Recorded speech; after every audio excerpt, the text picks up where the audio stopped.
खरं म्हणजे भैयाजी जोशी यांचं वक्तव्य काही मी ऐकलेलं नाही, त्यामुळे ते पूर्णपणे ऐकून त्याच्यावर मी माहिती घेऊन बोलेन।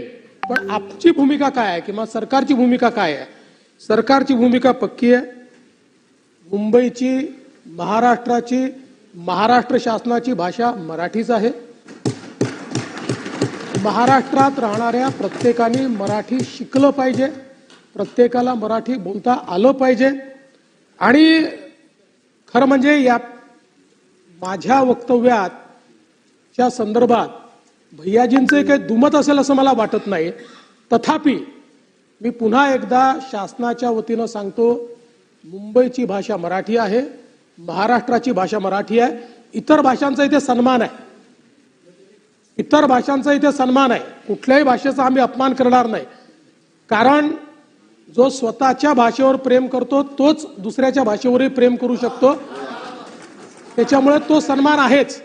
आणि म्हणून शासनाची भूमिका पक्की आहे, शासनाची भूमिका मराठी आहे।